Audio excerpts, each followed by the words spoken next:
আমরা সরাসরি অডিয়েন্সে চলে যাবো। আমাদের সাউন্ড সিস্টেম ভলান্টিয়াররা যারা দেখছেন, আমি কয়েকজন সহযোগিতা চাইবো।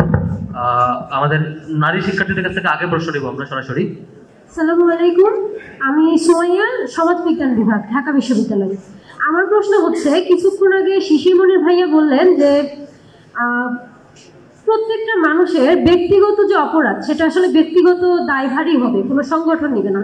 তো আমরা যদি দেখি যে বিগত যে ফ্যাসিস্ট শাসনামল ছিল, তারাও কিন্তু সবসময় এই কথাটাই বলতো যে অমুক জায়গায় ধর্ষণ হচ্ছে কিংবা অপরাধ হচ্ছে, সেটা আসলে ব্যক্তিরই দায়ভার, সংগঠন না। কিন্তু আমরা যদি দেখে থাকি যে ওই যে ব্যক্তিটা যে অপরাধ করলো, এই সুযোগটা কিন্তু পাচ্ছে আসলে সংগঠনের যে ক্ষমতা আছে এটার কারণে। তো এই ক্ষেত্রে আরো একটা বিষয় আমরা দেখি যে এই যে আমরা ধরেন জুলাই বিপ্লবের কথা বলি কিংবা অন্য যে কোনো কিছু, এখানে কিন্তু সাধারণত কি হচ্ছে যে এই ভালো ভালো কাজগুলো যারা করছে, এটা কিন্তু আমরা সংগঠন আসলে এই দাবিটা নিচ্ছে, এই দাবিটা করছে যে আবার সংগঠনের লোক আসলে এই ভালো কাজটা করেছে।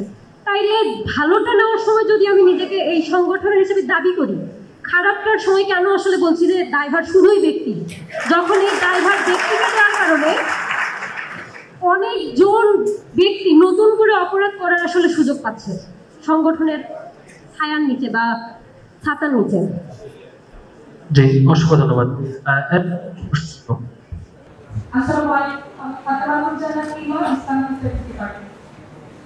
শিশিরমণি স্যার বারবার অ্যাড্রেস করতেছিলেন যে ছাত্র শিবির লেজুরভিত্তিক রাজনীতি যেন না করে।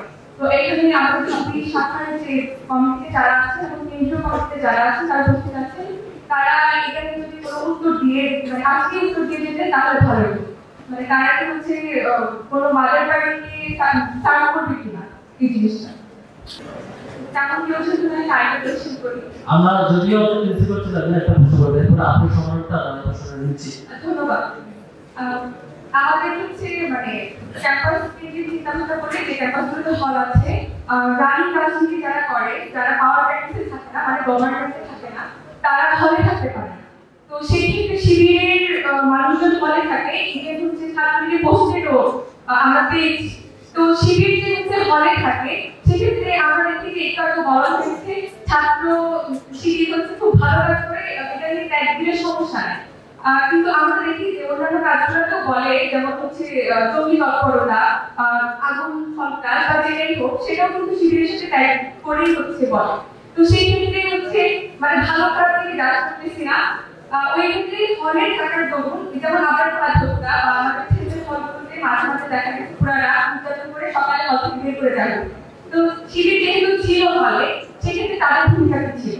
আবার এক্স্যাক্টলি আপনারা বলছেন শিবিরের অনেকে যেহেতু হলে ছিল, শিবির সঙ্গে কালো পরিচালনা হতো, শিবিরের ভূমিকা ছিল এক্স্যাক্টলি তাই। ওকে, আর কোনো প্রশ্ন আছে?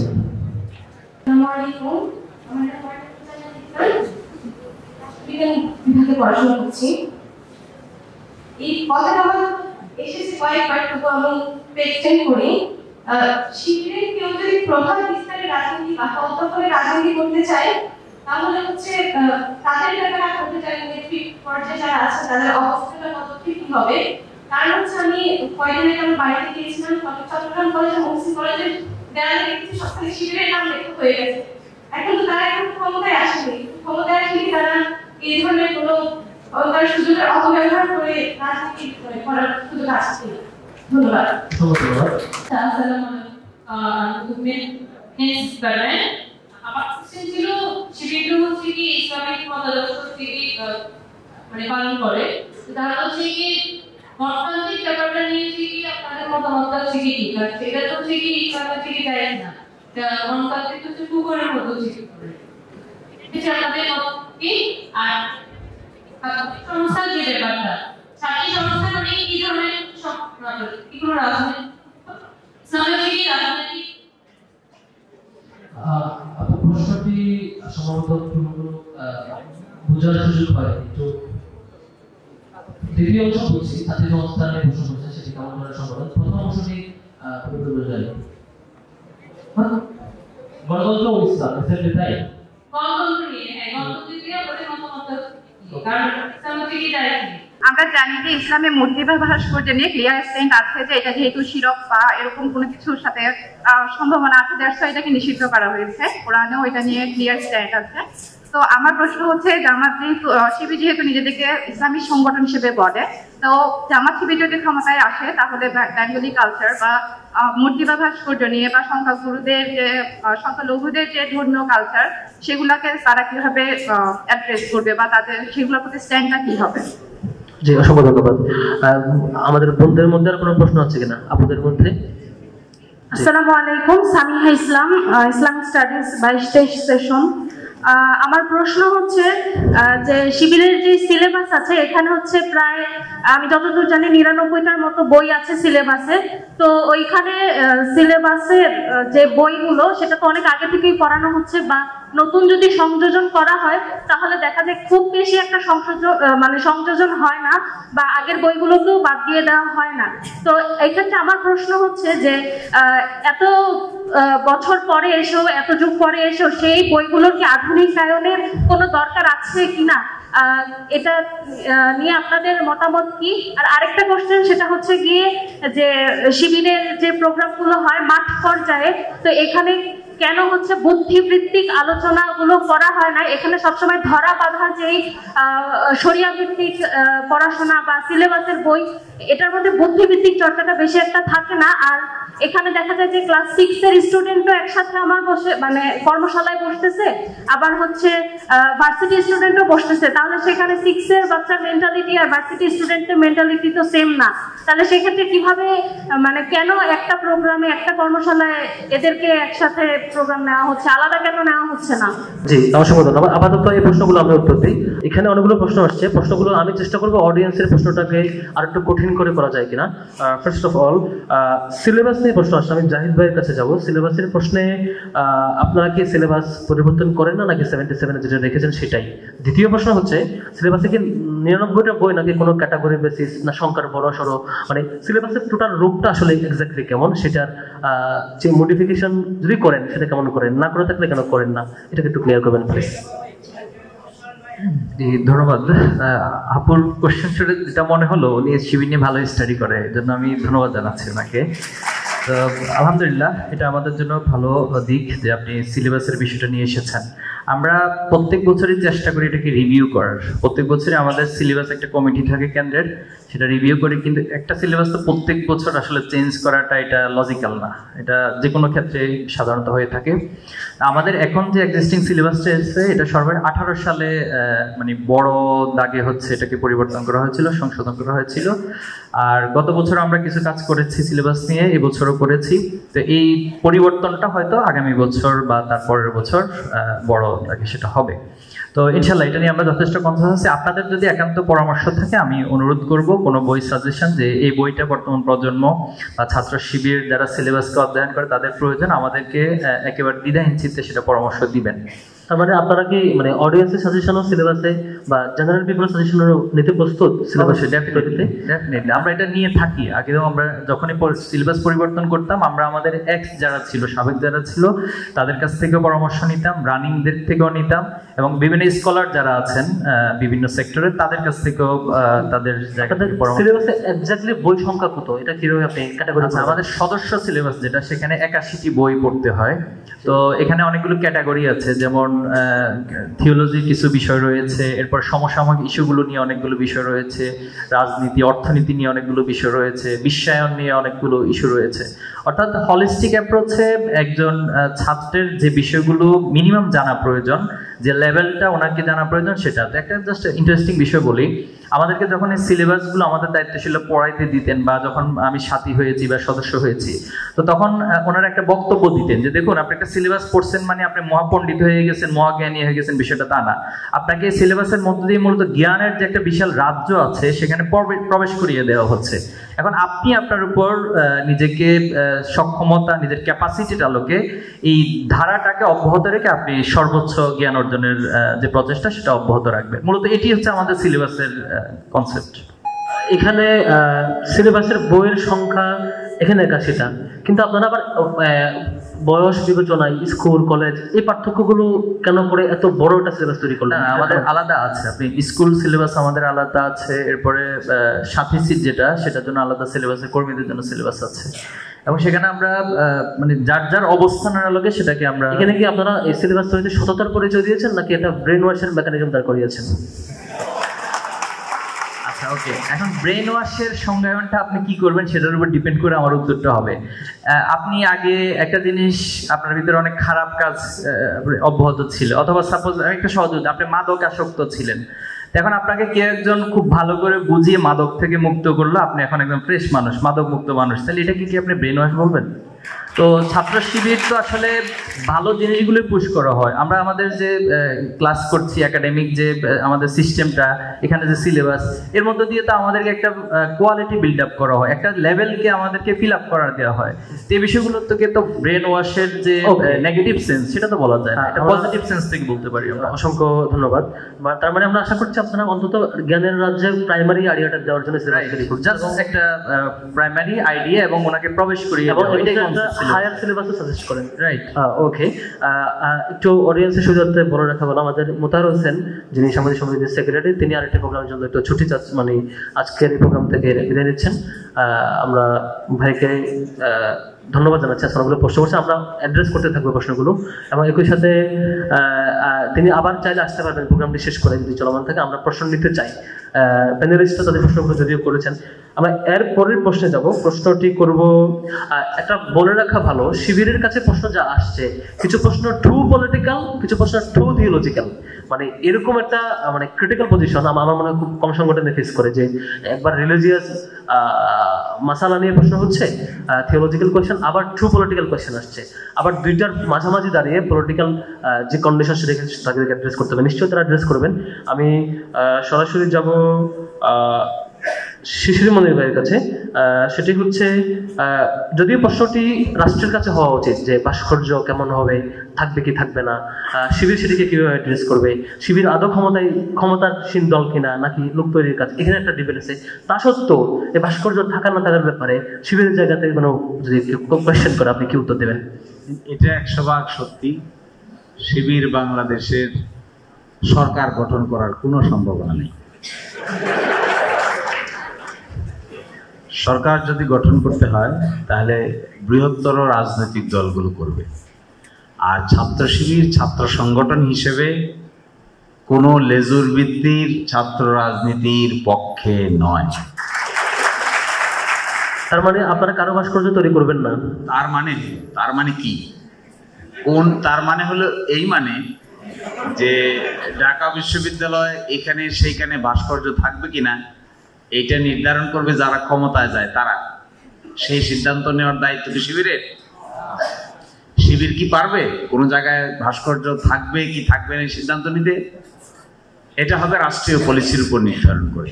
আর কোনটা ভাস্কর্য আর কোনটা মূর্তি এই নিয়ে বিরাট বিস্তৃত আলাপ আলোচনা আছে। থিওলজিস্টদের মধ্যেও অনেক তফাৎ আছে, পার্থক্য আছে। এই জন্য যেহেতু ছাত্র শিবিরের সঙ্গে এটা প্রাসঙ্গিক নয়, সুতরাং এখানে সুনির্দিষ্ট স্ট্যান্ড নেওয়ার কোনো প্রয়োজনীয়তা আমি দেখছি না। তবে এতটুকু দেখছি, কোনো রাজনৈতিক দল যদি ক্ষমতায় যায় তাহলে তারা রাষ্ট্রের পলিসি নির্ধারণ করবে, আর শিবিরের মূল কাজ হবে এই রাষ্ট্র সঠিকভাবে পরিচালনা করার জন্য উপযুক্ত ম্যান পাওয়ার সাপ্লাই করা। অসংখ্য ধন্যবাদ। এখানে দাড়ি, টুপি, তারপর হচ্ছে প্যান্ট, কিছু সিমটমস নিয়ে কোয়েশ্চেন করা হয়েছে। আমি প্রশ্নটা একটু কঠিন করতে চাই, সিমটমসকে না করে একেবারে এটা প্রিন্সিপালকে কোয়েশ্চেন করতে চাই যে থিওলজির ব্যাপারে আমি মির্জা গালিব ভাইয়ের কাছে প্রশ্নটি করবো। থিওলজির ব্যাপারে আসলে শিবির কোন স্কুল অফ থট ফলো করে বা এটা কিভাবে করে? এই যে রিলিজিয়াস মাসালাগুলো নিয়ে শিবির কতটুকু ফ্লেক্সিবিলিটি ছেড়ে দেয় অথবা কতটুকু লিমিটেশন দেয়, এটা একটু ক্লিয়ার করবেন কিনা? এখানে প্রশ্নটা আসে যেহেতু ছাত্র শিবির ইসলামিক ইডিওলজি ফলো করে, একটা ইসলামী ছাত্র সংগঠন, কাজেই তার কর্মী সমর্থক কিংবা মেম্বার যারা সদস্য তারা ইসলামী বিধিবিধান কতখানি পালন করবে। তো এখানে ইসলামের মধ্য থেকে কোশ্চেনটা তো ফিকের কোশ্চেন, হালাল হারাম, কোনটা ওয়াজিব, কোনটা সুন্নাহ, কোনটা মুস্তাহাব। এবং এইখানে ইসলামের যে ফিকি স্কুল, এটা তো একটা স্কুল না, মাল্টিপল স্কুল আছে, তাই না? এখানে হানাফি ফিকি স্কুল আছে, শাফি আছে, মালিকি আছে, হাম্বলি আছে, আকিদার ক্ষেত্রে 3টা ভিন্ন ভিন্ন স্কুল আছে, ইসলামের সুফি স্কুলের কিছু নর্ম আছে, আবার একই ফিকি স্কুলের মধ্যে ডিফারেন্ট যারা ইস্তেহাদ করছেন তাদের ইস্তেহাদের মত পার্থক্য আছে। যেমন কোনো একটা ইস্যুতে আপনি হানাফি ফিকের মধ্যে 2টা-3টা ওপিনিয়ন পাবেন, মালিকি ফিকের মধ্যে 2টা-3টা ওপিনিয়ন পাবেন। তো এখানে ছাত্র শিবির 2টা জিনিস ফলো করে। একটা হলো যে এই ডিফারেন্স অফ ওপিনিয়নের মধ্যে কে কোনটা ফলো করবে সেটার ক্ষেত্রে শিবির কালেকটিভলি কোনো স্ট্যান্ড নেয় না। এখানে তার জনশক্তি স্বাধীনভাবে তার জাজমেন্ট ইউজ করে তার মতো করে তার ফিকি স্কুল ফলো করতে পারবে, এটা হলো 1। এবং 2 হলো যে শিবির তার সাংগঠনিক বাধ্যবাধকতা এটাকে লিমিট করে ফরজ এবং ওয়াজিব যেই জায়গায় একটা কমন আন্ডারস্ট্যান্ডিং আছে, ইখতিলাফ নাই, যে মত পার্থক্য ব্যতিরেকে সকল অলমোস্ট অধিকাংশ মুস্তাহিদরা যেখানে এগ্রি করছেন যে এটা ফরজ এটা ওয়াজিব, সেই জায়গাটাতে শিবির তার সাংগঠনিক বাধ্যবাধকতা দেয় তার জনশক্তির ব্যাপারে, বাইরের লোকদের ব্যাপারে না। আর যেখানে ইখতিলাফ আছে, যেখানে ভিন্ন ভিন্ন ফিকি ওপিনিয়ন আছে, সেখানে শিবির এটা ওপেন করে রাখছে, তার জনশক্তি তার নিজের স্বাধীনতা দিয়ে তার জাজমেন্ট দিয়ে তার মতো করে ডিসিশন নিবে যে কোন ফিকি স্কুল সে ফলো করবে, অথবা ডিফারেন্স অফ ওপিনিয়নের ক্ষেত্রে কোন স্পেসিফিক ফিকি ওপিনিয়ন। তার মানে শিবির তার ম্যান পাওয়ারের কাছ থেকে শুধুমাত্র ফরজ ওয়াজিব লঙ্ঘন না করা এবং কবিরা গুনাহ না করা এই কমিটমেন্টটাই নেই, বাকি ব্যাপারে তার উপর ছেড়ে দেয় এরকম কিছু। বাকি জায়গায় শিবির মোটিভেশন করে, কিন্তু সাংগঠনিক বাধ্যবাধকতার মধ্যে আনে না। তার মানে শিবিরের মনে করেন একটা শিবিরের সমাবেশে জনশক্তিরা প্রোগ্রাম করলো, তারপর নামাজ পড়তে গেল, আপনি কি এটা বোঝাচ্ছেন এখানে কেউ আমিন জোরে বলবে, কেউ আস্তে বলবে, কেউ মানে 8 টাকা 12 টাকা 20 টাকা, আরো স্পেসিফিকলি সব মতের মানুষেরা এখানে ইনক্লুড করবে? আমি আরো স্পেসিফিকলি বলি যে ধরেন আমি শিবিরের মধ্যে একটা ইসলামিক প্রোগ্রাম করতেছি, সেখানে আমি নামাজের ফিক শিখাবো, তো সেখানে আমাদের পক্ষ থেকে কোনো স্ট্যান্ড থাকবে না যে আপনি স্পেসিফিকলি কোনটা শেখাবেন। এটা হচ্ছে আমাদের, আপনি যে আলেমকে এখানে ইনভাইট করবেন তিনি তার নলেজের জায়গা থেকে যদি আপনার 2 ভাবে যাইতে পারেন, সকল ফিকি স্কুলের মাসলা আনতে পারেন, অথবা মোস্ট কমন অথবা উনি যেটাকে মোস্ট পারফেক্ট মনে করেন। এর ফলে আপনি দেখবেন যে শিবিরের লোকদের মধ্যে কেউ হানাফি ফিক ফলো করে, কাউকে আপনি আহলে হাদিসও পাবেন। So there are different school তারা ফলো করে। আমরা এটাকে কখনোই একটা স্পেসিফিক মনোপলির জায়গায় নিতে চাই না। এটা কি শিবিরের দুর্বলতা না শিবিরের স্ট্রেংথ? কি মনে করেন? অফকোর্স এটা স্ট্রেংথ। এর ফলে যেটা হচ্ছে সেটা হচ্ছে যে আমরা একটা জিনিসকে অনার করতেছি যে ইসলামের মধ্যে ফিকি ইখতিলাফের একটা বড় জায়গা আছে, তাই না? একটা হিস্টোরিক কারণ আছে যে কেন এটা ডেভেলপ করলো। এবং সেকেন্ড হলো যে আমরা সমাজের ভিন্ন ভিন্ন ফিকি স্কুলের মধ্যে লোকেদেরকে এখানে আনলাম, এখানে একটা ইনক্লুসিভিটি তৈরি হবে। অসংখ্য ধন্যবাদ। নিশ্চয়ই থিওলজির ব্যাপার প্রশ্নগুলো তাহলে এভাবেই আসবে, এবং শিবির যে ফ্লেক্সিবিলিটি দিচ্ছে, যে গালিবের বক্তব্য যেটা বুঝতে পারে সেটা হচ্ছে সেজন্যই বিভিন্ন ক্যাটাগরির লোকেরা শিবিরে একসাথে আসে এবং কমন কিছু সিমিলারিটিস থাকে। আমরা যাবো সাদিক কারিমের কাছে। আচ্ছা, ফরাদ 1 মিনিট, আমার একটু চলে যেতে হবে, আমার আরেকটা প্রোগ্রাম আছে, আই অ্যাপোলোজাইজ। আর কালকে আবার আমার সকালে flight, will go back. So আমি জাস্ট 2 মিনিট একটু অ্যাডজাস্ট করে যদি সবাই আমাকে এক্সকিউজ করে তো আমি চলে যাব। জি, প্রথম পয়েন্ট হলো আমি ঢাকা বিশ্ববিদ্যালয়ের ছাত্র শিবিরকে ধন্যবাদ জানাই আজকের এই প্রোগ্রাম আয়োজন করার জন্য।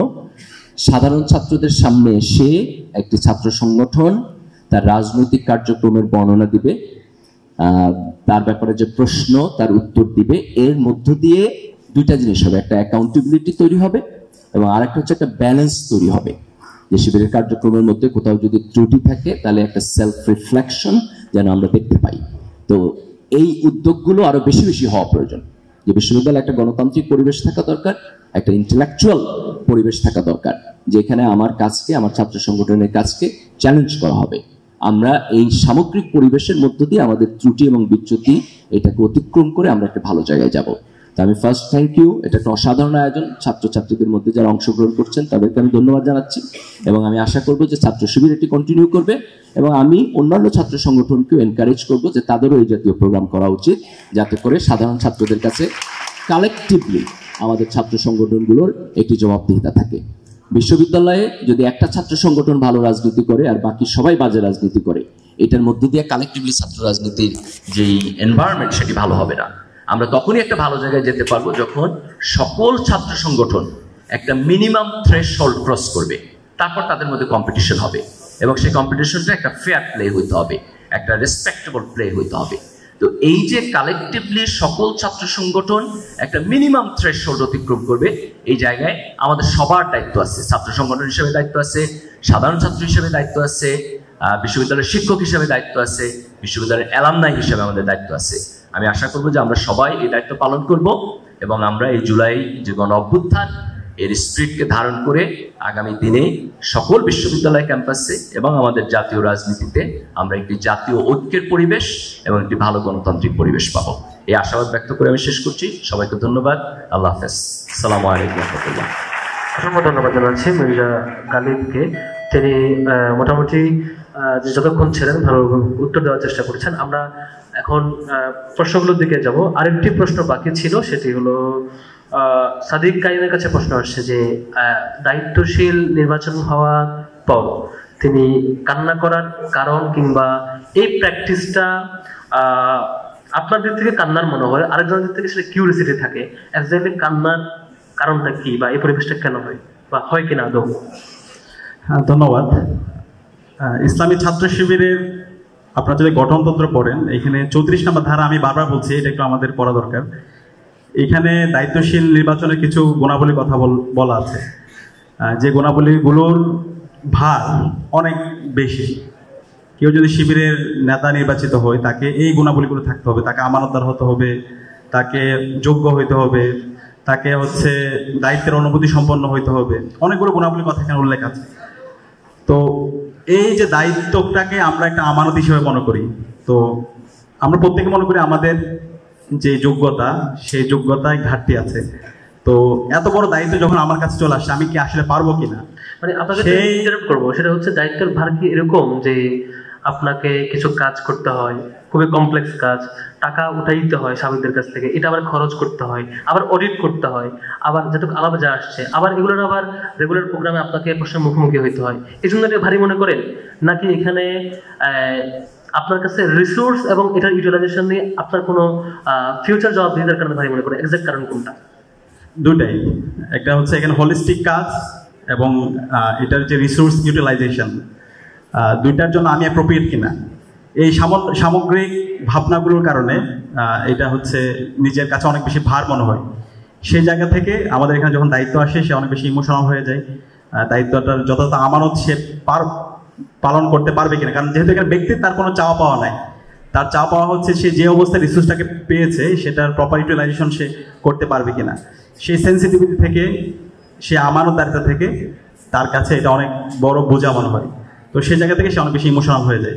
তো যেহেতু এখানে আমাদের যে শিবিরের যে রাজনৈতিক আমাদের যে এখানকার সৌন্দর্য, এখানে আমরা কেউ শিবির থেকে নেওয়ার জন্য আসি না।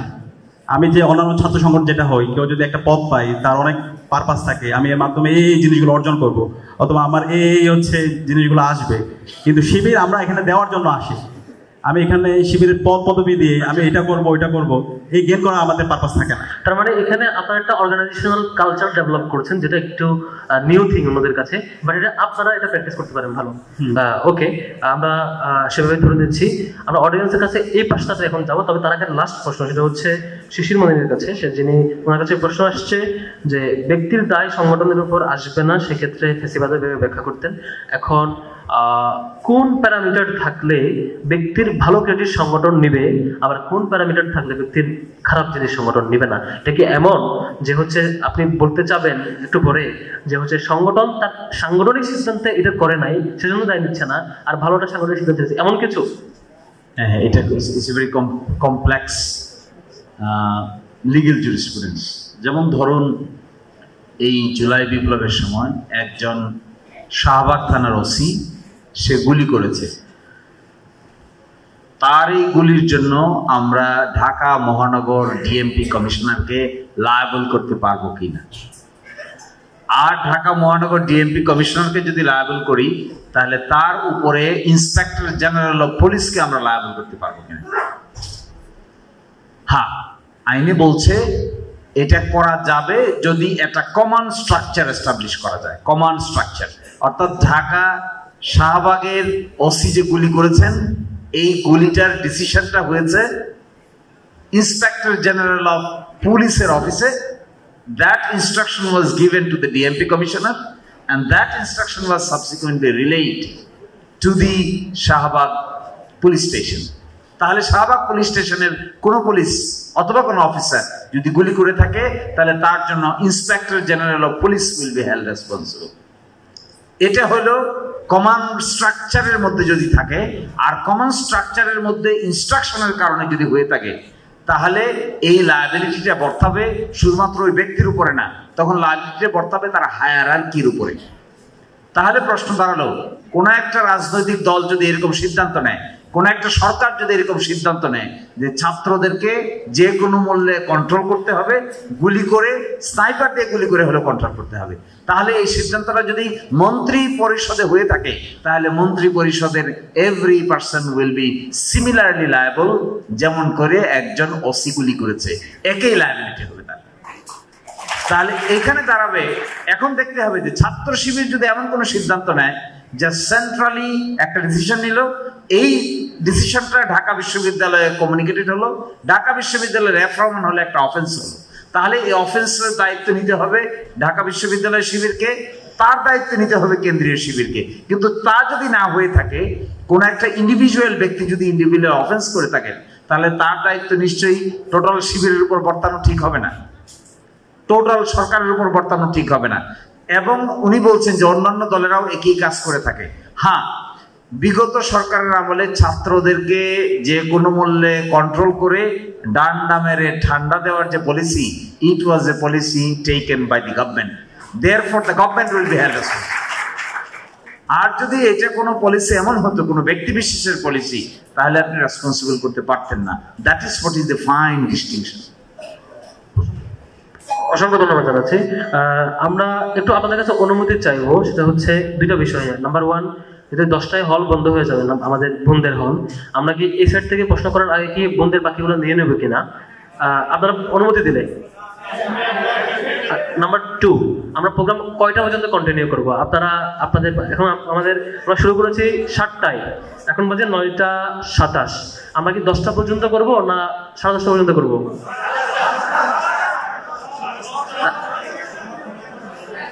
তাহলে আমি একটা প্রিন্সিপাল ধরে দিই, আমরা সিমটমস বেসিসে প্রশ্ন নেব না, আমরা প্রিন্সিপাল বেসিসে প্রশ্ন নেব। আপনি প্রিন্সিপালকে কোয়েশ্চেন করবেন, এটা কেন হয় নাই, ওইটা কেন হয়েছে নাই। ছোট ছোট ঘটনা বেসিসে প্রশ্ন করলে যে ঘটনাটা 2 ইয়ার্স পরে কোনো ভ্যালু অ্যাড করে না, রেদার আপনি কোয়েশ্চেন করবেন শিবিরের রেগুলার অর্গানাইজেশন ফ্রেমকে, একদম প্রিন্সিপালকে কোয়েশ্চেন করবেন যেটা শিবির ওন করে, শিবির প্র্যাকটিস করে এবং বক্তারা এটাকে বাইপাস করতে পারবেন এমন কোয়েশ্চেন করবেন। আশা করবো আপনারা এই কঠিন প্রশ্ন করবেন যেটা একদম প্রিন্সিপালকে হিট করবে এবং আজকের বক্তারা কোনোভাবে বাইপাস করতে পারবে না। তো সামনে যারা প্রশ্ন করবেন আপনাদের প্রতি প্রশ্নের সেই মেরিটটা যাতে থাকে এবং সেই আর্গুমেন্টটা ক্লিয়ারলি থাকে, সে রিকোয়েস্টটা করবো। আমি বন্ধুদের কাছে চলে যাচ্ছি, একটা শর্টে প্রশ্ন করবেন। আমরা একটা প্রশ্নের ম্যাক্সিমাম টাইম ডিউরেশন দেব 30 সেকেন্ড। জি জি, একজন দাঁড়িয়েছেন, প্রশ্ন করেন আপনারা। হ্যাঁ, আসসালামু আলাইকুম, আমি ফাতেমাতুল জান্নাত ইমা, ইসলামিক স্টাডিজ ডিপার্টমেন্ট।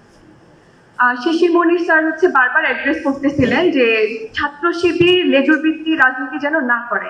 তো এখানে আমাদের ধাপি শাখার যে কমিটিতে যারা আছেন এবং কেন্দ্রীয় কমিটিতে যারা আছেন তারা উপস্থিত আছেন, তারা এটা নিয়ে যদি কোনো উত্তর দিয়ে, মানে আজকেই উত্তর দিয়ে যেতেন তাহলে ভালো হতো। মানে তারা কি হচ্ছে কোনো মাদার পার্টিকে সার্ভ করবে কিনা এই জিনিসটা। রাইট, অসংখ্য ধন্যবাদ। আর কোনো বোনের প্রশ্ন আসছে কিনা একটু ভলান্টিয়ারে হেল্প করবেন, একটু হাত তুললে আমাদের জন্য সহজ হয়। আপনাদের মধ্যে কোনো আপু যদি প্রশ্ন থাকে হাত তুলবেন। আসসালামু আলাইকুম, আমার নাম মুয়াত্তাকুল জান্নাত ইফতান, রাষ্ট্রবিজ্ঞান বিভাগে পড়াশোনা করছি। এই কথাটা হয়তো এসেছে কয়েকবার, তবু আমি এক্সটেন্ড করি। শিবিরের কেউ যদি প্রভাব বিস্তারের রাজনীতি বা হল দখলের রাজনীতি করতে চায় তাহলে হচ্ছে তাদের ব্যাপারে আপনাদের যারা নেতৃত্ব পর্যায়ে যারা আছেন তাদের অবস্থানটা পদক্ষেপ কি হবে? কারণ হচ্ছে আমি কয়েকদিন আগে আমার বাড়িতে গিয়েছিলাম, তো আমি চট্টগ্রাম কলেজের মহসিন কলেজের দেয়ালে দেখেছি সবখানে শিবিরের নাম লেখা হয়ে গেছে। এখন তো তারা এখন ক্ষমতায় আসেনি, ক্ষমতায় আসলে কি তারা এই ধরনের কোনো ক্ষমতার সুযোগের অপব্যবহার করে রাজনীতি মানে করার সুযোগ আছে কিনা? ধন্যবাদ। অসংখ্য ধন্যবাদ। আর কোনো বোনের প্রশ্ন আছে কিনা? একটু হাত তুললে সহযোগিতা হয় একটু প্লিজ। যেমন কেউ কেউ যেহেতু নাই, আমি আরেকটা কোয়েশ্চেন করি। আমরা যদিও আমাদের প্রিন্সিপাল ছিল একজন একটা প্রশ্ন করবো, এরপর আপনার সম্মানার্থে আমরা প্রশ্নটা নিচ্ছি। ধন্যবাদ। আমাদের হচ্ছে মানে ক্যাম্পাস কেন্দ্রিক চিন্তা ভাবনা করলে যে ক্যাম্পাসগুলোতে হল আছে, রানিং রাজনীতি যারা করে, যারা পাওয়ার প্র্যাকটিসে থাকে না, মানে গভর্নমেন্টে থাকে না, তারা হলে থাকতে পারে না। তো সেই ক্ষেত্রে শিবিরের মানুষজন হলে থাকে, ইভেন হচ্ছে ছাত্রলীগে পোস্টেডও আমরা পেয়েছি। তো শিবির যে হচ্ছে হলে থাকে, সেক্ষেত্রে আমরা দেখি যে একটু আগে বলা হয়েছে ছাত্র শিবির হচ্ছে খুব ভালো কাজ করে, এটা নিয়ে ট্যাগ দিলে সমস্যা নাই। কিন্তু আমরা তো দেখি যে অন্যান্য কাজগুলোতেও বলে, যেমন হচ্ছে জঙ্গি তৎপরতা, আগুন সন্ত্রাস বা যেটাই হোক, সেটাও কিন্তু শিবিরের সাথে ট্যাগ করেই হচ্ছে বলে। তো সেই ক্ষেত্রে হচ্ছে মানে ভালো খারাপ ভেবে জাজ করতেছি না, ওই ক্ষেত্রে হলে থাকার দরুন, যেমন আবরার ফাহাদ হত্যা বা আমাদের ছেলেদের হলগুলোতে মাঝে মাঝে দেখা গেছে পুরো রাত নির্যাতন করে সকালে হল থেকে বের করে দেওয়া হয়েছে। তো শিবির যেহেতু ছিল হলে, সেক্ষেত্রে তাদের ভূমিকা কি ছিল? আবার এক্স্যাক্টলি আপনারা বলছেন শিবিরের অনেকে যেহেতু হলে ছিল, শিবির সন্ধ্যায় যখন কাউকে টর্চার করা হতো, শিবিরের ভূমিকা কি ছিল? এক্স্যাক্টলি তাই। ওকে, আর কোনো বন্ধুর প্রশ্ন আছে কিনা? হাত তুলবেন প্লিজ, কোনো বন্ধুর প্রশ্ন থাকলে একটু হাত তুলবেন। ওকে, আমরা সম্ভবত এটি শেষ প্রশ্ন, আমরা একসাথে হাত তুলতে চাই, এরপর আর কারো প্রশ্ন নতুন করে দেবো না। আর কোনো বন্ধুর প্রশ্ন আছে? একটু হাত তুলবেন, এটা সর্বশেষ প্রশ্ন। জি আচ্ছা, আসসালামু আলাইকুম, আমি উম্মে ডিপার্টমেন্ট। আমার কোশ্চেন ছিল, শিবির তো হচ্ছে কি ইসলামিক মতাদর্শ হচ্ছে কি মানে পালন করে, তো তাহলে হচ্ছে কি গণতান্ত্রিক ব্যাপারটা নিয়ে হচ্ছে কি আপনাদের মতামতটা হচ্ছে কি কি? কারণ এটা তো হচ্ছে কি ইসলামে হচ্ছে কি জায়েজ না, এটা গণতান্ত্রিক তো হচ্ছে কুফরের মতো হচ্ছে কি করে, হচ্ছে আপনাদের মত কি? আর সংস্থার যে ব্যাপারটা, ছাত্রী সংস্থা মানে কি ধরনের সংস্থা আপনাদের? কি কোনো রাজনৈতিক ইসলামে হচ্ছে কি রাজনৈতিক? আপনার প্রশ্নটি সম্ভবত পুরোটো বোঝার সুযোগ হয়নি, একটু দ্বিতীয় অংশ বুঝছি, ছাত্রী সংস্থা নিয়ে প্রশ্ন করছেন সেটি কেমন ধরনের সংগঠন। প্রথম অংশটি পুরোপুরি বোঝা যায়নি। গণতন্ত্র ও ইসলাম, এক্স্যাক্টলি তাই। গণতন্ত্র নিয়ে, হ্যাঁ গণতন্ত্র দিয়ে আপনাদের মতামতটা কি? কারণ ইসলাম হচ্ছে কি জায়েজ নেই। ওকে, আমরা এখন সরাসরি আসবো হচ্ছে এই পাশে, আমরা আর কোনো বোনের প্রশ্ন নিচ্ছি না, সম্ভবত আর কেউ নাই কোনো বন্ধুদের মধ্যে।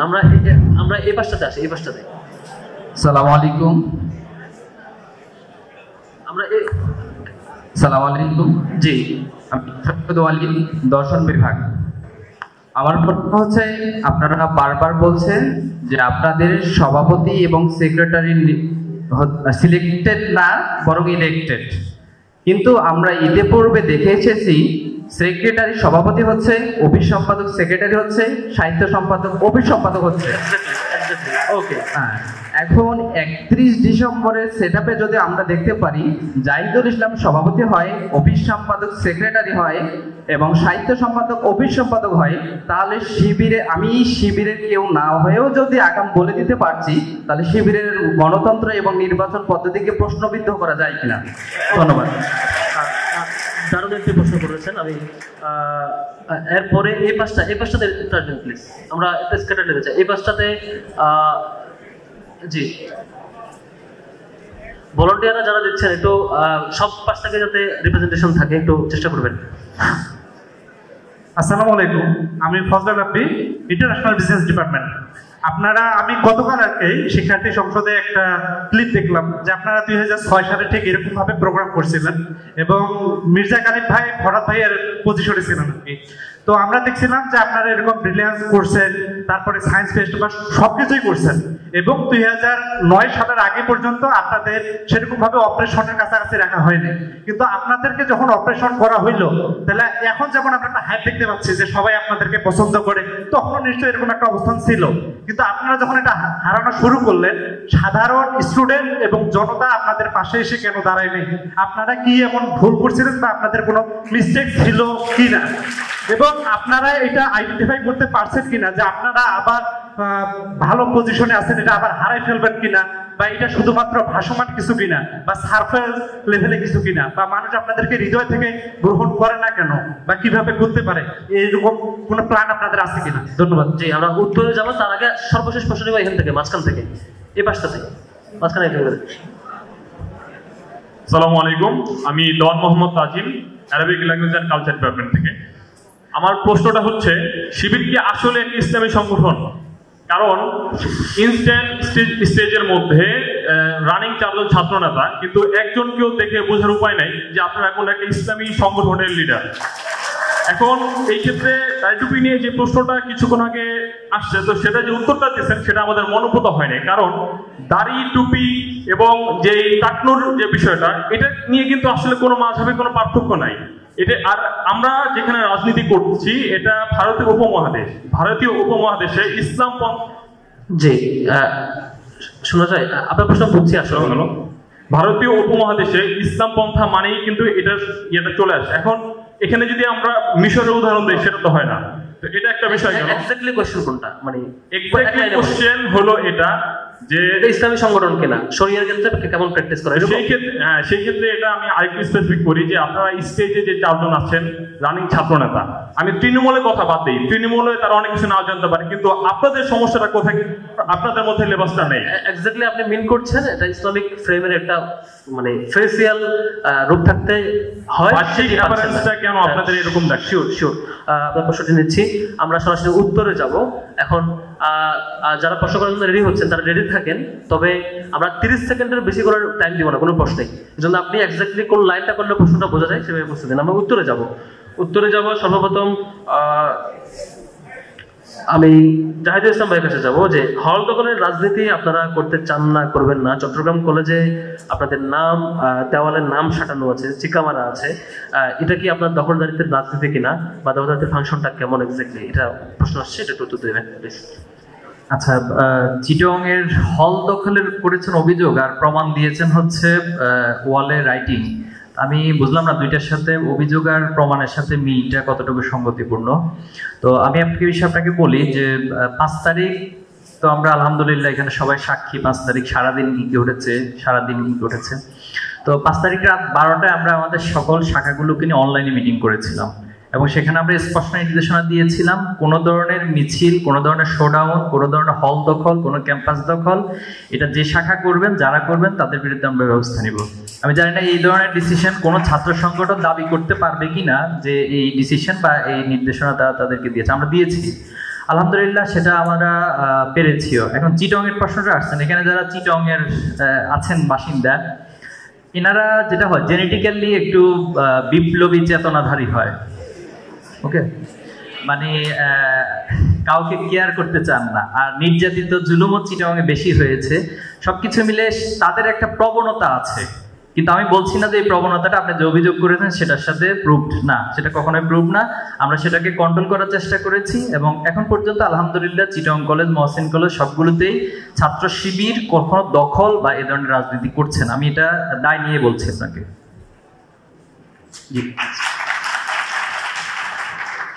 জি, অসংখ্য ধন্যবাদ, বেশ ভালো প্রশ্ন।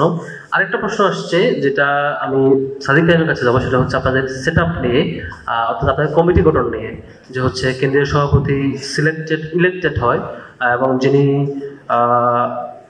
সেক্রেটারি হন তিনি মনোনীত হন। আমার প্রথম প্রশ্ন যে যিনি মনোনয়ন হন তিনি কিভাবে মনোনয়ন হন, একটু আমাকে ব্যাখ্যা করবেন কিনা, তারপর আমি পরের প্রশ্নে যাচ্ছি। আচ্ছা, আমরা গণতন্ত্রের অনেকগুলো রূপ জানি। এখানে হচ্ছে কন্ট্রোল ডেমোক্রেসির একটা রূপ আছে। তো শিবিরের যেটা মনোনয়ন হয়, সে মনোনয়নের ক্ষেত্রে শিবিরের কার্যকরী পরিষদের যারা সদস্য আছে, কার্যকরী পরিষদের সদস্য হচ্ছে তারা যারা শিবিরের সারা দেশের যে 144টি ইউনিট আছে সেই ইউনিটগুলোকে যারা কন্ট্রোল করে, ওনারাই হচ্ছে কার্যকরী পরিষদের সদস্য। তাদের থেকে পরামর্শ নেওয়া হয়। তারা সারা দেশে সফর করে সারা দেশের সদস্য, জনশক্তি, সর্বপর্যায়ের জনশক্তিদের চাওয়া পাওয়া, তাদের প্রত্যাশা, তাদের ধারণা, সবকিছু ব্যাপারে তাদের সম্যক ধারণা থাকে। তার মানে তাদের মতামত এবং সামগ্রিকতা বিবেচনায় তাদের পরামর্শের আলোকে এখানে সেক্রেটারি মনোনয়ন সম্পন্ন। তার মানে আপনি সেক্রেটারি মনোনয়নের ক্ষেত্রে অবশ্যই পরামর্শ নেওয়া হয় কার্যকরী পরিষদের সদস্য যারা সারা দেশকে রিপ্রেজেন্ট করে। তার মানে আপনি বলছেন এমন কারো কাছ থেকে পরামর্শ নেওয়া হচ্ছে যারা এই লোকদেরকে মানে অপশনদের মধ্যে ক্লোজলি অবজার্ভ করতে পেরেছে এক্স্যাক্টলি কাকে চুজ করা যায় এই কোয়ালিটির জন্য, অলওয়েজ সুপারভিশনে ছিল, এবং তাদের ব্যাপারে কি অবজারভেশন মাঠ পর্যায়ে সেটাও ফিল্টারিং করার ক্যাপাসিটি ওই গ্রুপ অফ পিপল যাদেরকে আপনি কার্যকরী পরিষদ সমন্বয় করছেন তাদের মতামতের ভিত্তিতে মনোনয়ন করা হয়। এটা কি রূপটা এমন এক্স্যাক্টলি যে হচ্ছে আপনি সেক্রেটারি মনোনয়নের সময় আপনি এই রিস্ক নিচ্ছেন না যে হচ্ছে অপরিচিত, আননোন বা হচ্ছে কম পারবেন, এটা চাইতে যিনি অলরেডি ফিল্টারিং এর শিকার হয়েছে এবং যিনি পরীক্ষিত হয়েছে সবার সামনে, যিনি সবাইকে মিউচুয়াল ইন্টারাকশনের মাধ্যমে টেস্টের মুখোমুখি হয়েছে, তাকে আগে আপনি চুজ করছেন সেক্রেটারি হিসাবে, তারপর সে 1 বছর দায়িত্ব পালন করলো, সবাই দেখলো তারে, এখন সারা দেশের সদস্যরা দেখতেছে যে এই লোকটা আসলে অ্যাপ্রোপ্রিয়েট কিনা, যদি হয় তারা ভোট দিয়ে সভাপতি বানাবো, না হয় তারা বানাবো না, এরকম কিছু। এরকম নাই, এক্ষেত্রে ব্যর্থ হয়। আচ্ছা, সভাপতি নির্বাচনের ক্ষেত্রে হচ্ছে, সভাপতি নির্বাচনের যদি দেখি আমরা, অথবা হচ্ছে আমাদের সভাপতি নির্বাচনের যদি শিবিরের শুরু থেকে দেখেন, একটু আগে যে কমেন্টটা করছেন 31 তারিখ শিবিরের কেন্দ্রীয় সভাপতি কে নির্বাচিত হবে অথবা সেক্রেটারি কে মনোনীত হবে সেটা আগে থেকে ফিক্স। আপনি যদি সবসময় দেখেন, সবসময় কিন্তু এরকম হয় না। অনেকগুলো ঘটনা আছে, শিবিরের সেক্রেটারি জেনারেল ছিল কিন্তু কেন্দ্রীয় সভাপতি হয় নাই, এরকম অনেক ঘটনা আছে। যেমন এক্সাম্পল আমি একটু প্রশ্ন করি, এমনকি ফর এক্সাম্পল সাপোজ আপনি কেন্দ্রীয় সেক্রেটারি, এবং আপনি কোনো কারণে, জরুরি কারণে আপনাকে ছুটি নিতে হচ্ছে বা দেশের বাইরে যাচ্ছেন অন্য কিছু, তখন অন্য কেউ এসে সভাপতি হবে যে সেক্রেটারি ছিল না, এরকম সম্ভাবনা আছে? অবশ্যই আছে। আচ্ছা, তার মানে প্রথম হচ্ছে নাম্বার 1 আপনি যেটা বলছেন সেটা, তাকে আপনি একটা ফিল্টারিং এর মধ্যে রাখছেন, ফলে যারা অবজার্ভ করছে তারা তাকে সেক্রেটারি নির্বাচন করছে, তারপর তাকে সেক্রেটারি থাকা অবস্থায় সারা দেশের সকল সদস্যরা অটো পরিচিত পাচ্ছে এবং তাকে সব জায়গায় অবজার্ভ করছে। তারপর তিনি যদি এই দায়িত্ব পালন কন্টিনিউ করেন তাহলে সদস্যরা তাকে অ্যালাউ করলে ভোট দিলে তিনি নির্বাচিত হন, এরকম কিছু? এরকমই। এখানে জাহিদ ভাইয়ের কোনো সম্পর্ক কথা আছে কিনা এই সাথে? আমি এটা শিশিরের কাছে পাস করতে চাচ্ছি। শুনেন, এটা তো উকিলের কাছে ক্যান্সার রোগের চিকিৎসা চাইলে হবে? উকিলের কাছে তো ওকালতি পরামর্শ চাইতে হবে। এখন শিবিরের সভাপতি একজন ইলেক্টেড হবেন, তারপরে সেক্রেটারি কে হবেন, এই পরামর্শ কে দিবে? কে? Who knows the bat? ইসলামের প্রিন্সিপালের একটা বেস্ট কনসালটেশন প্রিন্সিপাল হলো ও আমরু শুরা বাইনাহুম। ও আমরু শুরা বাইনাহুমের মূল পলিসি কি? মূল পলিসি হলো তার কাছে জিজ্ঞাসা করো যে সবচেয়ে বেশি ওয়াকিবহাল, যে বিষয়ে যে সবচেয়ে বেশি ওয়াকিবহাল তার কাছ থেকে সেই বিষয়ে পরামর্শ নাও। ঢাকা বিশ্ববিদ্যালয়ের ভিসি কে হবে, এই পরামর্শ যারা দিবেন, একই পরামর্শ কি বাংলাদেশের চিফ জাস্টিস কে হবেন তারা দিতে পারবেন? পারবেন না। এই জন্য আমার কাছে মনে হয় যে শিবিরের এই লিডারশিপ নির্ধারণের যে সুনিপুণ কারিগর, এই সুনিপুণ কারিগরি সিস্টেমটা ইজ ভেরি বিউটিফুল। আপনি যে গ্রুপিং দেখেন না, তারও কিন্তু একটা কারণ হইল এই প্রসেসের কারণ। এক্স্যাক্টলি। আপনি যে দেখেন না মারামারি, অমুক ভাই মুর্দাবাদ, তমুক ভাই জিন্দাবাদ, তমুক ভাই আন্ডারগ্রাউন্ড, তমুক ভাই ওপেন, এটা যে দেখেন না, এই দেখেন না দেখার পিছনে কি কারণ? কারণ হলো এর যে সিস্টেমেটিক চেইন, এই সিস্টেমেটিক চেইনটা এত বিউটিফুলি মানে গাথা যে এখান থেকে চাইলেও কারো পক্ষে মুর্দাবাদ জিন্দাবাদ ডেভেলপ করা কঠিন। এখন কেউ যদি বলে যে অমুক দল তমুক দলকে দেখছি ভাই মুর্দাবাদ জিন্দাবাদ করতে করতে জীবন শেষ, ও গিয়া দেখেন তো এই বিউটিফুলি গাথা সিস্টেমটা ফলো করে কিনা, তার রেজাল্ট হিসেবেই তো মুর্দাবাদ জিন্দাবাদ। এই জন্যই যে এই সিস্টেমটা এখানে করা হয়েছে, এই সিস্টেমটা স্পেশাল, অর্গ্যানিক এন্ড স্পেশাল। হ্যাঁ, পৃথিবীর কোন সিস্টেমই ক্রিটিসিজমের বাইরে না, সকল সিস্টেমকে আমি আপনি ক্রিটিসাইজ করতে পারি, কিন্তু সোফার প্র্যাকটিকেবল আজ থেকে 77 থেকে শুরু করে আজ পর্যন্ত এই প্রায় হাফ এ সেঞ্চুরি, প্রায় 50 বছর, এই সময়টা থেকে এই সময় পর্যন্ত এইটি হিস্টোরিক্যালি প্রমাণিত যে this system is much more acceptable than any other system. এখন প্রশ্ন, আমি আগেই বলছি যে কোনো সিস্টেমই 100% প্রুফ, এই কথা বলা ঠিক হবে না।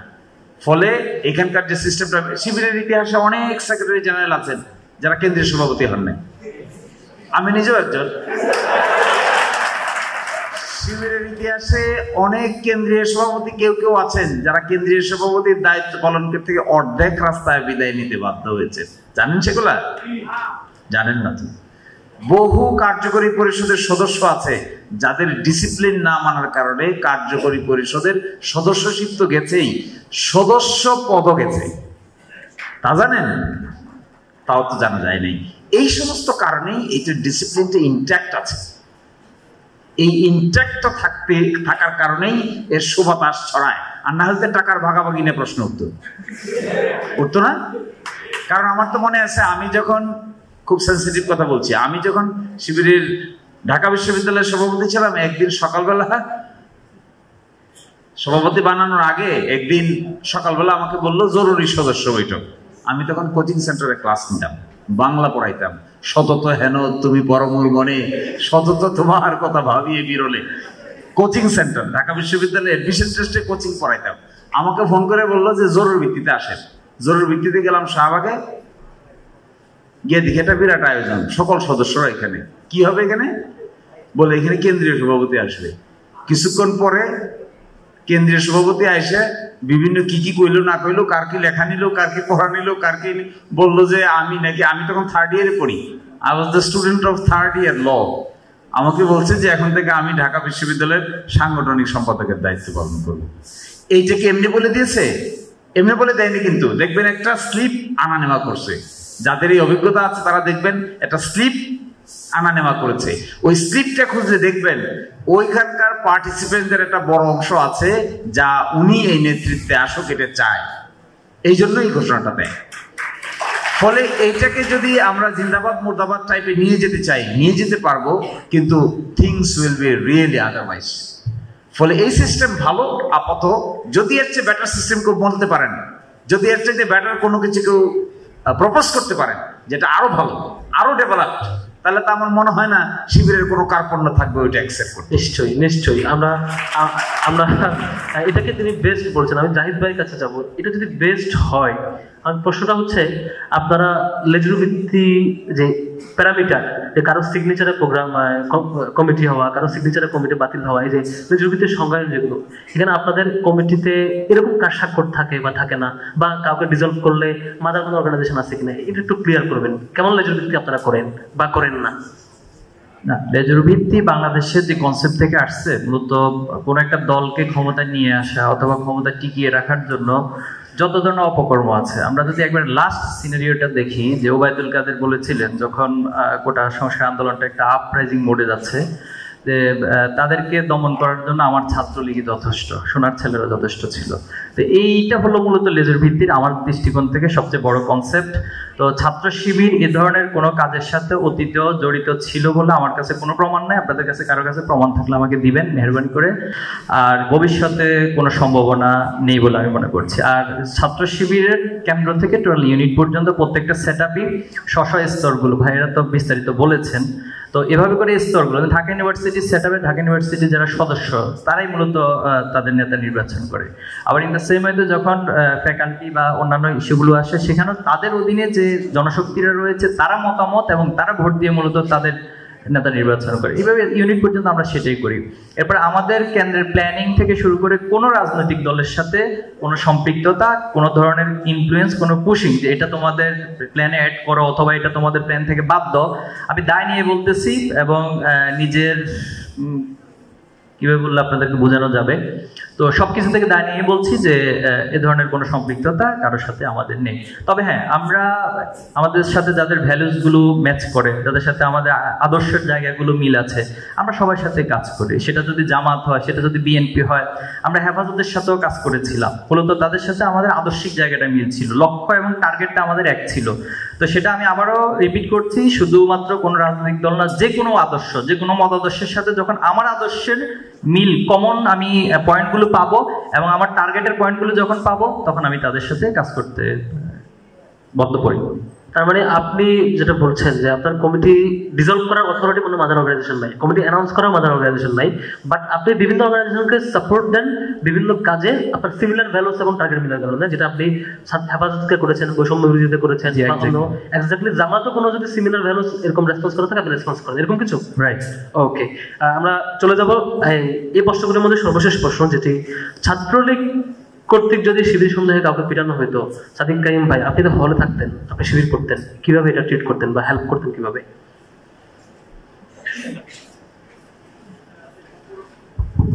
আচ্ছা, এটার সাথে সম্পর্ক আরেকটা কোয়েশ্চেন আসছে। শিবিরের ছাত্রলীগে পোস্টেড অনেকে ছিল বলে অডিয়েন্স থেকে অভিযোগ আসছে, এটাও অ্যাড্রেস করা দরকার। আপনারা জানেন গত 16 বছরে শিবিরের উপর কোন ধরনের জুলুম হয়েছে। শিবির সন্দেহে কাউকে পেলে তাকে মারা বৈধ ছিল, এবং এদেশের সুশীল সমাজে যারা প্রতিনিধি ছিল, মিডিয়ায় সবাই এটার বৈধতা দিয়েছিল না। শিবির হলে তাকে মারা জায়েজ, তাকে মেরে ফেললেও কেউ কথা বলা যাবে না। তো এই কারণে আমাদের আজকে একটা কোয়েশ্চেন আসছে যে আপনাদের এত জনশক্তি, আপনারা এতদিন পরে কেন নিজেদেরকে নিয়ে আসছেন? এতদিন তো আপনারা চাইলে প্রতিবাদ করতে পারতেন, কিন্তু যেহেতু একজন শিবির মানুষের পর্যায়ে ছিল না, শিবির হলে তাকে মেরে ফেলা বৈধ ছিল, ওই কারণে এই ডিহিউম্যানাইজেশনের কারণে আমরা স্বপরিচয়ে আসতে পারিনি। কিন্তু আমরা শিক্ষার্থীদের দাবি দেওয়া, তাদের স্বার্থ সংশ্লিষ্ট যে বিষয়গুলো ছিল সবসময় আমরা তাদের সাথে ছিলাম, তাদের সাথে একাত্মতার সাথে আমরা সবসময় তাদের পাশে থেকে আন্দোলন করেছি। আমাদের উপর যে অন্যায় হয়েছে, আমাদের যে মানবাধিকার কেড়ে নেওয়া হয়েছে, সেই কারণে আমরা আমাদের পরিচয় দিয়ে আমরা থাকতে পারিনি। এরপরে হচ্ছে এখানে যে বিষয়টা আসছে, যখন কাউকে নির্যাতন করা হতো আমরা সবার আগে একজন শিক্ষার্থী হিসেবে তার পাশে থাকার চেষ্টা করতাম। শিবিরের হোক, শিবির সন্দেহ হোক, যে হোক, যখন কেউ নির্যাতিত হবে, যত মজলুম আছে সকল মজলুমদের পাশে আমরা সবসময় থাকার চেষ্টা করতাম। যখন কাউকে নির্যাতন করা হতো আমরা আশেপাশে আমাদের যারা বন্ধু আছে তাদেরকে আমরা ইনফর্ম করার চেষ্টা করতাম, সাংবাদিকদেরকে ইনফর্ম করার চেষ্টা করতাম, আমাদের জায়গা থেকে তাকে ওইখান থেকে উদ্ধার করা।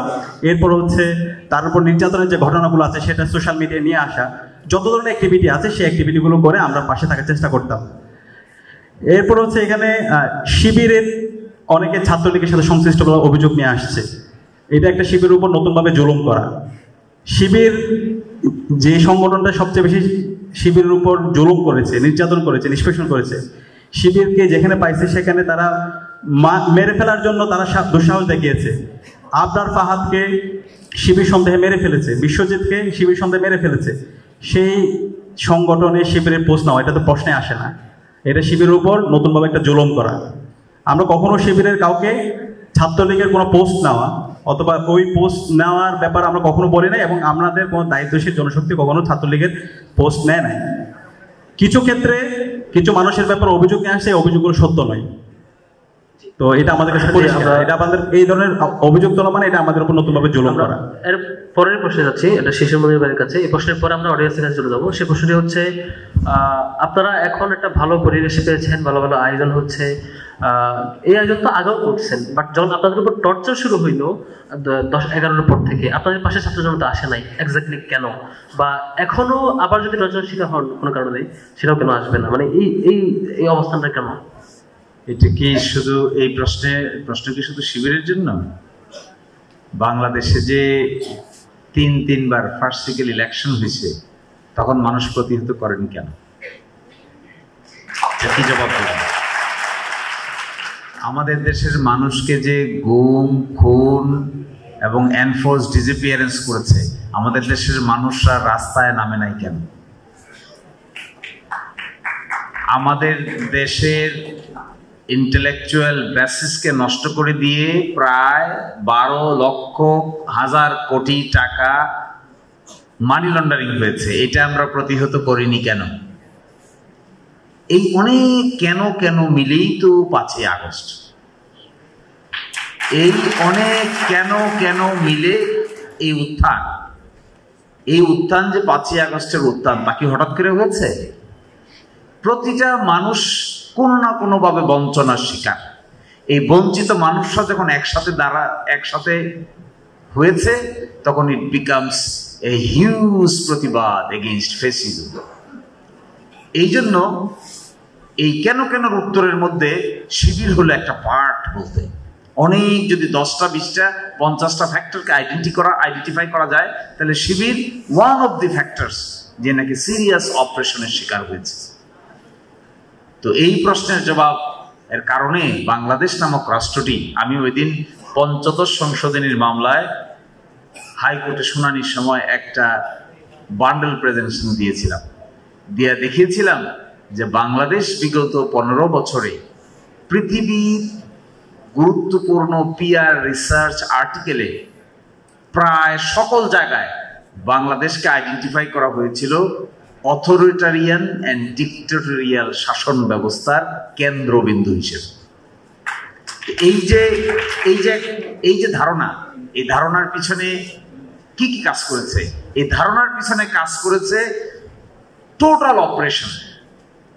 আপনি কখনো চিন্তা করতে পারেন একটা দেশের কনস্টিটিউশনাল মেকানিজমে ঢোকানো হয়েছে যে এই এই জিনিস সংবিধান থেকে কোনোদিন আর পরিবর্তন করা যাবে না, রেফারেন্ডাম পর্যন্ত বাতিল করে দিয়েছে। Caretaker government system all on a sudden বাংলাদেশের ইতিহাসে দি একমাত্র এক্সাম্পল যেখানে কেয়ারটেকার গভর্নমেন্ট বাতিল করার ক্ষেত্রে পার্লামেন্টে 5 মিনিটের জন্য আলোচনা হয়নি। তো বাংলাদেশের parliament becomes a farcical parliament, judiciary become a farcical judiciary, university teachers become a political teachers. এবং আপনারা দেখেন নাই ঢাকা বিশ্ববিদ্যালয়ে মারার পরে ঢাকা বিশ্ববিদ্যালয়ের প্রক্টর তার নিজের ছাত্রকে শাহবাগ থানায় পুলিশের কাছে সোপর্দ করেছে, দেখছেন? তাহলে এই কেন কোণের মধ্যে শিবির আছে না ভাই? শিবির তো মানুষ, এটা তো মানুষের বাইরে কিছু চিন্তা করার স্কোপ নাই, দে আর অলসো হিউম্যান বিইং। তার মানে আপনি বলছেন ফেসিবাদ রাষ্ট্রের সকল প্রতিষ্ঠান এবং শক্তিশালী উইংকে একসাথেই এটার ভিকটিম বানিয়েছে, যে কারণে কোনো গ্রুপের পাশে দাঁড়িয়ে প্রতিবাদ করার সুযোগটা পায় নাই, এমন কিছু কিনা? Yes, exactly. Look at election commission. What happened to the election commission? Election commission did what? Everybody knows nobody is going to election center, but election commission is declaring 40% vote cast হয়েছে, দেখেছেন? Everybody knows the anti-corruption commission has become an suppression, an engine of suppression and oppression of opposite political parties. কিন্তু আপনি দেখেন দুর্নীতি দমন কমিশনের ভিতরের দুর্নীতি যদি খুঁজেন তাহলে আপনি 2 চোখে শুধু দুর্নীতি ছাড়া কিছু দেখতে পাবেন না। তাহলে এই ঢাকা বিশ্ববিদ্যালয়ে কি হয়েছে? ঢাকা বিশ্ববিদ্যালয় প্রাচ্যের অক্সফোর্ড না? এখানে ছাত্ররা ছাত্রদেরকে মারবে, একজন আরেকজনকে শাহবাগ থানায় তুলে দিবে, এখনো আপনারা তুলে দিবেন, আপনাদেরকে তুলে দিবে। এই যে এক এনভায়রনমেন্ট, এই এনভায়রনমেন্ট একেবারে, আমি গিয়েছিলাম এই 2 দিন আগে গ্রামে, আমি দেখে আসলাম একটা সিএনজি স্ট্যান্ড,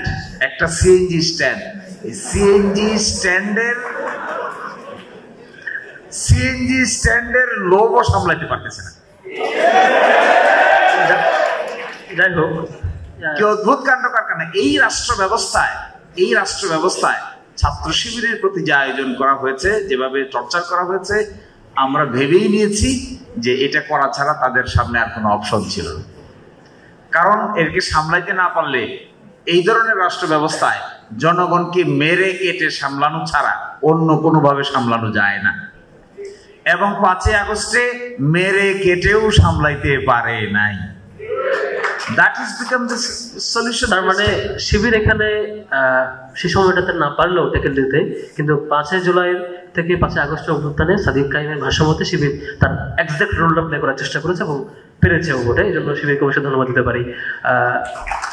আমরা এখানে আরো 2-3টা প্রশ্ন আমি পরের পেজে সম্পূরক প্রশ্ন হিসেবে নিশ্চয়ই আনবো, তার আগে অডিয়েন্সের কাছে চলে যাবো।